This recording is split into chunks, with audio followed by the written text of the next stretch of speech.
हमारे मास्टर जी हमें मुहावरे पढ़ाते थे, आधे हमारी समझ में आते थे, आधे नहीं आते थे। ओहो हो। एक मुहावरा था, आपने भी सुना होगा, जिसकी लाठी उसकी भैंस। हाँ। हमने ये मुहावरा पढ़ा तो हमने सोचा बाजार से एक लाठी खरीद के लाते हैं और कोई भी भैंस दिखाई देगी उसे लेके चल देंगे। हम बाजार से एक 10 रुपए में लाठी खरीद के लाए जी। एक आवारा घूमती भैंस को लेकर चलने लगे। तभी भैंस वाला आया, बोला भैंस मेरी है। मैंने कहा मेरे पास लाठी है इसलिए मेरी है। क्या बात है, बहुत अच्छा। वो तुरंत बंदूक निकाल के ले आया। बोले अब बता भैंस किसकी? मैंने कहा बंदूक जिसकी भैंस उसकी। शैलेश जी, एक और मुहावरा हमें अक्सर पढ़ाया जाता था, दांत खट्टे करना। दांत खट्टे करना मुहावरे का अर्थ होता है किसी दुश्मन को आप युद्ध में जब हरा देते हैं तो मतलब उसके दांत खट्टे कर दिए, ऐसा कहा जाता है। दांत खट्टे करना जी। अच्छा, उसका उदाहरण भी देते थे कि राणा प्रताप ने लड़ते लड़ते दुश्मनों के दांत खट्टे कर दिए। मैंने सोचा यार राणा प्रताप जी ने ऐसा कैसे किया होगा। फिर मैंने सोचा हो सकता उन्होंने एक हाथ में तलवार दूसरे में नींबू लिया होगा और लड़ते लड़ते दुश्मन के दांतों पे मल दिया होगा। अबे कायरता के चट्टे बट्टे, जा हो गए तेरे दांत खट्टे।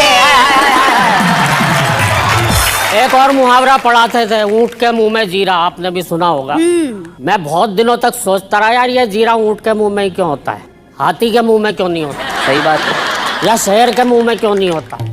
पर मुझे पता है मुहावरा बनाने वालों की हिम्मत नहीं पड़ी होती।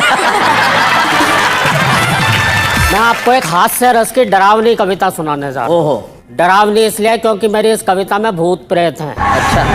अब भूत प्रेत होते हैं नहीं होते हैं ये तो अलग बात है, लेकिन जब से मैंने खुद को आईने में देखा भूतों के बारे में मुझे एक घटना ध्यान आ रही है। एक आदमी को पता चला पड़ोस वाले गांव में भूत रहते हैं। वो आदमी उस गांव में गया, उसने देखा एक आदमी कुएं से पानी खींच रहा है। उसके पास जाके बोला भैया सुना तुम्हारे गांव में भूत रहते हैं? वो आदमी बोला भैया मुझे तो पता नहीं, मुझे तो 40 साल हो गए मरे हुए।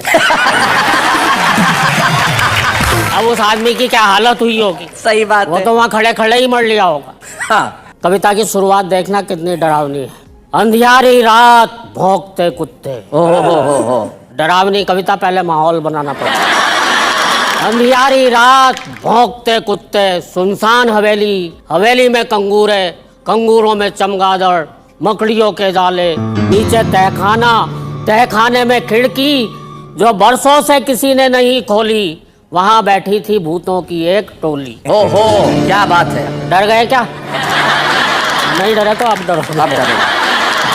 वहां बैठी थी भूतों की एक टोली, आपस में बतिया रहे थे, आदमियों के एक से बढ़कर एक भयानक किस्से सुना रहे।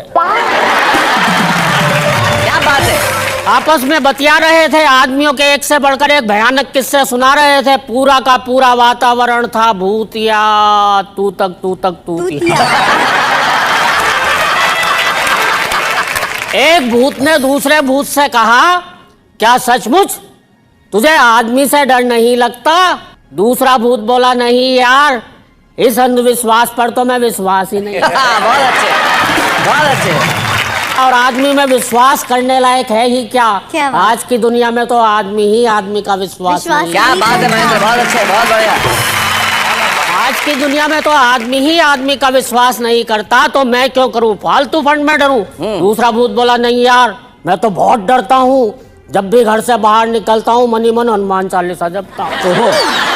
मैं तो कहता हूँ आदम इंसान नजर नहीं आवे, महावीर जब नाम सुना है भाई। बहुत अच्छे, क्या बात है।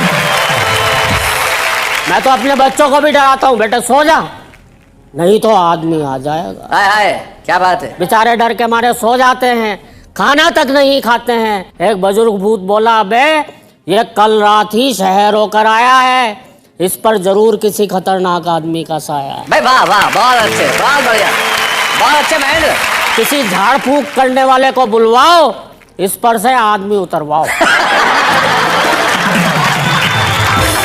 इसको कितनी बार समझाया है, ऐसे दिन दहाड़े या रात में शहर में ना जाए, और अगर कभी गलती से चला भी जाए तो वहां पर एक गोल गोल संसद भवन है ना, उसकी तरफ तो भूल कर भी ना जाए।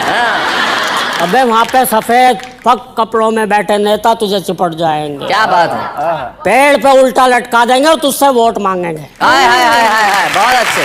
क्या बात है। और याद रख, अपने इलाके की वोटर लिस्ट में तू वैसे भी अभी तक नहीं मरा होगा। क्या बात है महेंद्र, बहुत अच्छे, बहुत बढ़िया। एक भूत बोला यार इन नेताओं की भली कही, इस भूतनाथ प्रताप को लो। सुना है पहले एक नेता था, हमेशा कुर्सी से चिपका रहता था, कुर्सी से इसकी चिपकने की आदत आज भी नहीं गई है। रोजाना संसद भवन में चला जाता है और किसी खाली कुर्सी पर जाकर बैठता है। क्या बात है।